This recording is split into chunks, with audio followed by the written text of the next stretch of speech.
Allez, bienvenue à tous pour une nouvelle vidéo en NL20, ici Anonymix.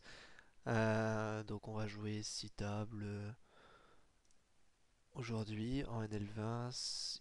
À première vue, là ce que j'ai vu, il y a quand même pas mal de règles. Donc ça peut être assez sympathique comme session. On va jouer un peu moins ABC, enfin voilà quoi. On va s'adapter. Et sinon, niveau amélioration, je me suis mis au même endroit à chaque fois. Puisqu'a priori c'est plus simple à suivre pour vous. Et puis, bon, moi ça change pas grand chose de toute façon. Et sinon, on va jouer un peu comme là sur la première vidéo, c'est-à-dire on va prendre les spots tels qu'ils viennent et on va en discuter au fur et à mesure. Plutôt que de vous décrire le tracker, ce que je ferai, c'est que j'écrirai un petit peu les stats par ligne au niveau du tracker.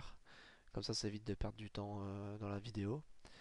Et puis les tables numérotées de 1 à 6, hein, comme d'habitude. Table 1 ici, on a fait 2 barrels, je pense pas qu'on ait 3 streets de value.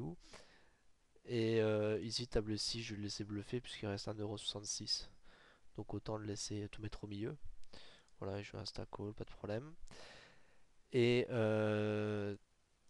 table 3 ici, je décide 4 bêtes puisque c'est un joueur qui quand même 3 bêtes pas mal, 14,3%. Donc je joue 4 bêtes. Table 1, je vais décider un peu compliqué. Lui, il fait un peu n'importe quoi depuis quelques coups. Il peut avoir tirage manqué, il peut avoir une dame. S'il a une dame, je pense qu'il aurait essayé de se broc avant, donc je vais coller. Je sais que quelquefois il aura la dame, mais c'est pas grave. Voilà. Il faut être conscient de ce que vous faites à ce moment-là. Ici j'ai 4 bêtes, hein, sans bébé deep. Il me revient dessus. Bon, j'ai pas le choix, je suis obligé de call. Bon, il a les as, mais il faut pas être. Je sais que Octo a récemment posé sur le forum, sur son blog, je crois, ses stats de tracker avec ses as-roi, as-dame, etc., etc. Hop. Mais bon, ici As-Roi, voilà, le joueur il m'a 3 BT quand même pas mal. J'ai pas énormément de mains sur lui, mais il me 3 bête pas mal. Je sais que c'est un rec par contre, mais il 3 bête pas mal. Ici, il peut partir en 3 bêtes 5 bêtes avec quand même pas mal de mains. Sachant un petit peu que lui il sait que j'ai vu qu'il 3 bêtait, puisque c'est un rec quand même, il va réfléchir un peu. Donc le 4 bêtes, c'est une adaptation assez logique. Donc voilà, ici je défends une paire de 8, j'ai 40 à mettre dans 90. Contre un reg, bon là le board est horrible. Table 3, hein. Je vais rien faire. Mais imaginons un flop, peut-être roi 2-7. Très très dry quoi. J'aurais sûrement check raise. Ou les babies flop aussi, on peut check raise ou check call. Là c'est un peu plus discutable. Mais les rois et puis deux petites cartes, on peut les check raise parce qu'on va représenter souvent brelan. Ou les dames et petites cartes, etc. Donc voilà, ici je me prends la voix à la tête. Voilà, il s'ébête et je fold. Alors, table 5, on a une situation classique d'Iso-Raise. Cependant, dans ces cas-là, moi je fais gaffe quand même à ce qu'il y a en blinde. Donc il y a Octo en blinde que je connais quand même pas mal, qui a un rec kill tilt. Et il y a Bref. Le problème de Bref, c'est qu'il est vraiment low stake. Enfin, il a pas beaucoup de tapis, quoi, 6€. Donc je vais plutôt laisser tel quel le coup, tant pis. Table 2, j'ai avec valet de dame, j'ai le choix. Soit je peux Iso-Raise, soit je peux juste check. Je vais Iso-Raise plutôt. Globalement, quand je vais avoir le choix entre l'agressivité et la passivité dans un coup, si vraiment c'est close, quoi, je vais essayer plutôt l'agressivité. Euh, Sauf cas exceptionnel. C'est-à-dire que par exemple tout à l'heure, je sais pas si vous vous rappelez le coup, un des tout premiers, où j'ai check river. Je peux aussi décider de bêter, hein, c'est pas faux. En essayant de me faire coller, parce qu'évidemment il va check back ses secondes paires, et ça j'ai pas trop envie. Ici je call, hein, puisque je suis battu par une pocket et une dame supérieure, donc bon, pas de soucis s'il les a quoi. Ici pour le coup il avait As-3, donc j'étais bien devant. Qu'est-ce que je disais? Oui. Si vous pensez que votre adversaire va bluffer, qui raisonnablement il va plus souvent bluffer qu'autre chose, alors laissez-le bluffer, tant qu'à faire. Ce qui était le cas sur le spot là, River. Mais bon, globalement, si vous avez le choix, essayez plutôt de prendre un spot agressif qu'un spot passif. Puisqu'en agressant, vous avez deux possibilités de gagner le coup. Soit directement, parce qu'il fold, soit vous allez gagner le coup à l'abattage. C'est quand même plus agréable que de devoir forcément gagner à l'abattage. Ici, je vais défendre. Et là-dessus, je pense que vu qu'il est pas très agressif, j'aurais pu donc bet.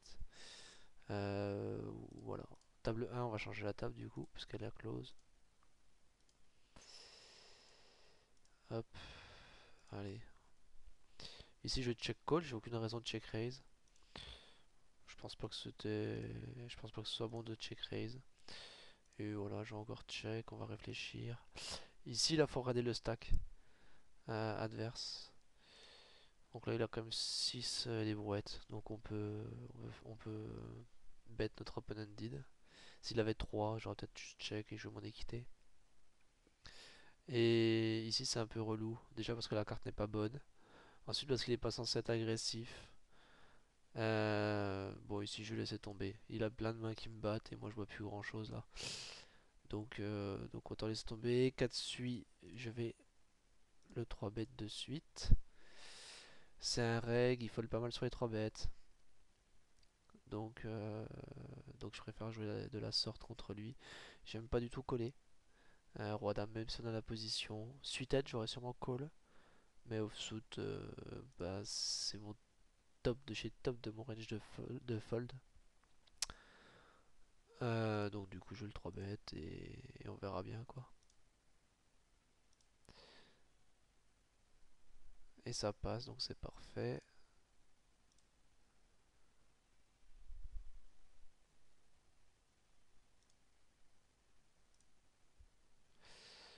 Voilà, donc si on regarde les tables, là on a un fiche.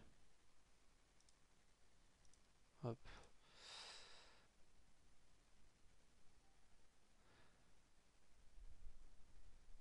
Allez, j'ai mon fils qui se réveille. J'espère qu'il va se rendormir assez rapidement, sinon je vais devoir stopper, c'est un peu dommage. Parce que je trouve que il y a déjà un ou deux spots intéressants, le As-Roi, le paire de 9 table 1 qu'on a joué tout à l'heure. Ici je vais The Raise, 9 et 10. Sinon je vais essayer de faire pause et de revenir, mais ça m'énerve un peu, j'aime pas. J'aime pas trop. Ici Rose Louis, c'est un reg, il a deux comptes d'ailleurs sur la room. Enfin pas sur la room, mais un sur Everest, un sur BetClick, sur le réseau. Et donc là ça va être son deuxième pseudo, enfin bref, je sais que c'est un énorme reg. Qui comme les stats le montrent ici, 3 bêtes pas mal. Hmm, c'est un peu compliqué ici, je vais folder. Si j'avais 9-10 suited, j'aurais pu call, je pense. Mais bon, ici je vais plutôt fold. Voilà. Ici on a notre fiche. Ici on a notre fiche. Ça arrive. Quand je suis arrivé, c'était plein de règles et l'heure avançant, ça se fiche. Alors, Roi 8 ici, je peux ouvrir parce que Rose Louis m'a l'air un peu chaud là ce soir. En tout cas, il y a me 3 bêtes. Il pourrait être tenté avec la position là de créer une dynamique tout de suite agressive contre moi.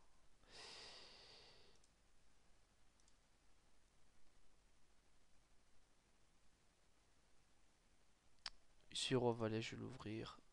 C'est close, hein. On n'est pas obligé. Là, c'est parce qu'il y a Glump qui est 38-19. Donc, je pense que ça vaut le coup de le jouer avec la position. Les autres sont tight derrière. Bon, malheureusement, il fold et je devrais prendre les blindes. Et c'est la crise chez mon fils.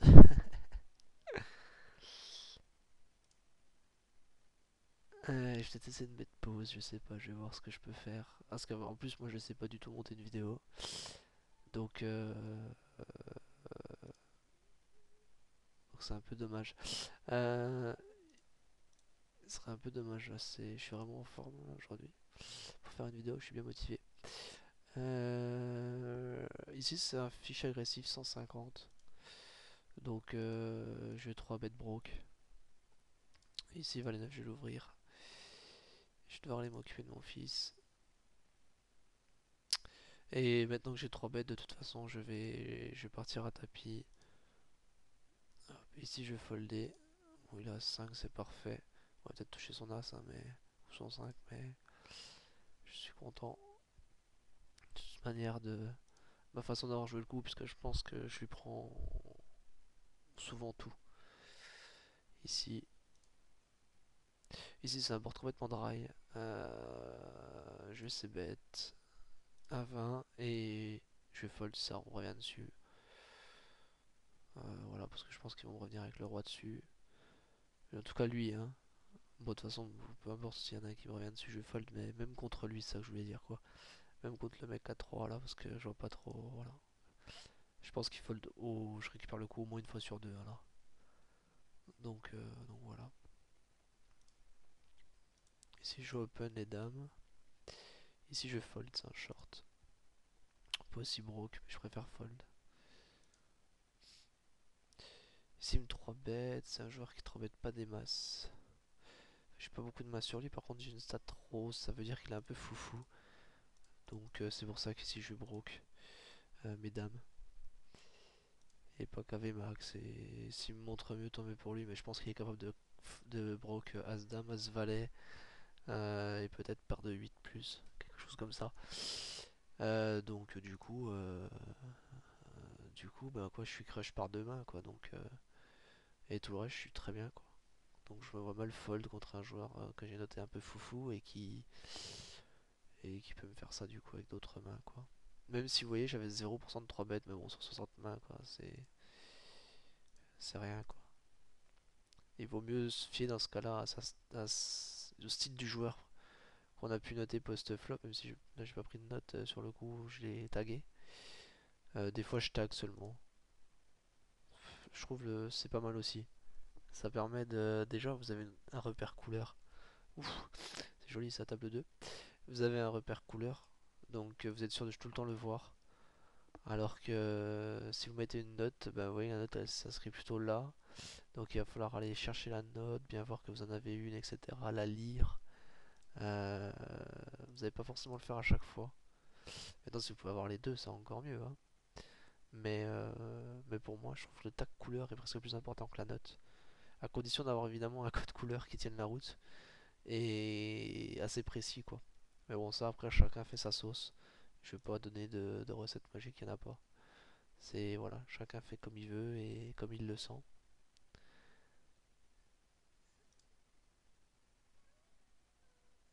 Et voilà.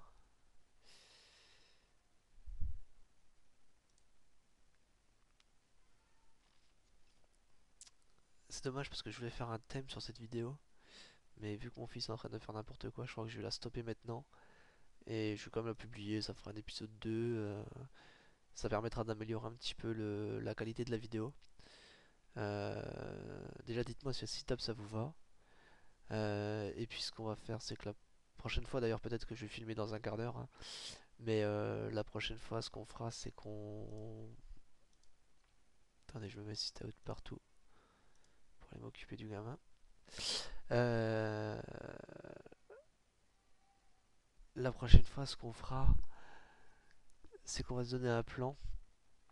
En fait, moi, j'aimerais qu'on me parle d'abord du jeu pré-flop, c'est-à-dire bon les open de range, enfin les range open plutôt, c'est bien dans ce sens-là. Je suis pas sûr d'en parler des masses parce que de toute façon, pour moi, c'est quelque chose qui est pas très figé. Et puis, bon, je pense que toujours donner L20 connaît à peu près les règles standards, qu'on va dire. Euh, Ici, je vais seconde barrel tout le temps, hein, quand je touche mon équité.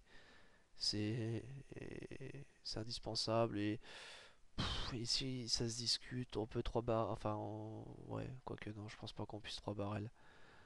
Parce qu'en fait, je vois pas quoi me call ici. Sachant que je peux très bien avoir un 3. Je pense qu'il y a souvent tirage trèfle manqué, je vais checker. Et la paire de 9, ouais, c'était une possibilité aussi. C'est vrai qu'il n'y a pas forcément check raise paire de 9 au flop. Enfin bref, ouais, donc la prochaine vidéo, je parlerai du jeu pré-flop, contre les règles, contre les fiches. Je dis pas que ça fera une vidéo, on verra, hein, peut-être ça en fera plusieurs. Notamment tout ce qui concerne les oreilles, les 3 bêtes, qui sont des choses importantes à maîtriser entre la NL10 et la NL20. Puis aussi parce que j'aimerais savoir un peu si je fais bien les choses, hein. Je n'ai aucune prétention d'être prof ou quoi que ce soit. Donc voilà, si je l'ai fait, c'est aussi pour me faire League Day quoi. Donc je parlerai de ça, mais s'il y a des joueurs de plus haut niveau, même de NL20, hein, même de NL10, hein, je suis pas du tout quelqu'un qui va me braquer sur une réflexion. Tant que c'est constructif, il n'y a pas de problème, ça peut critiquer dans tous les sens, il aucun souci. Euh, mais donc la prochaine fois on parlera du jeu, les oreilles, le 3 bêtes, pré-flop surtout. Et ensuite on fera une vidéo un peu plus sur le c-bet. J'aimerais être sûr de bien c-bet, les bons spots, etc.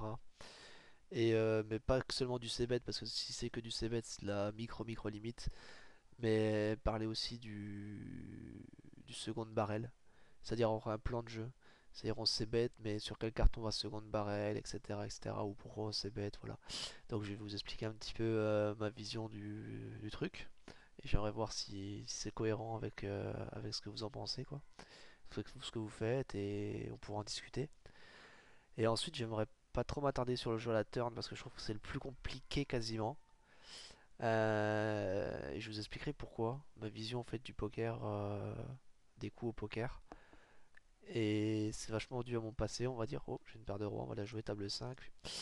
Donc je vous expliquerai pourquoi. Et puis bien sûr, évidemment, un jour il y aura une vidéo où on parlera un peu plus de la turn. Mais ce sera sûrement une review cette fois-ci de ma sélectionnée, hein, puisque c'est difficile quoi. Sinon. Et parce qu'on peut jouer quasiment 1 heure en voyant presque pas de turn, hein, ou très peu, et des cas d'école quoi. Et enfin, le jeu à la river. Là, je sais bête contre Octo. Bon, c'est un flop un peu drive, un peu drawy, mais bon, je sais bête pour value. Du jeu à la river qui est hyper important à toutes les limites, je pense. En tout cas, moi, toutes les limites que j'ai rencontrées. Donc on parlera du jeu à la river, qu'est-ce qu'il faut faire, etc. Ici, table 5, jeu seconde barrel, parce que s'il avait une énorme main au flop, je pense qu'il l'aurait relancé. Euh, donc là, je le mets souvent sur un valet, etc. Pas sur une double paire, ni mieux, parce que je pense vraiment qu'il aurait relancé. Donc soit il a un draw, 8-10, 10 dames, soit il a un tirage carreau, soit il a une top paire, type as valet, roi valet. Bon, valet c'est un peu moins probable, mais c'est possible. Valet 10 peut-être. Donc, euh, donc seconde barrel, ça passe. Voilà, écoutez, je vais vous laisser, parce que là, il y a mon fils qui est en train de faire une chouille pas incroyable dans l'appart. Je vous laisse, et je vous dis à bientôt. Je posterai cette vidéo, j'en suis sûr. De toute façon, si vous arrivez là, c'est qu'elle était postée. Et voilà, n'hésitez pas à commenter. À bientôt, bonne chance aux tables, et soyez sages. Voilà.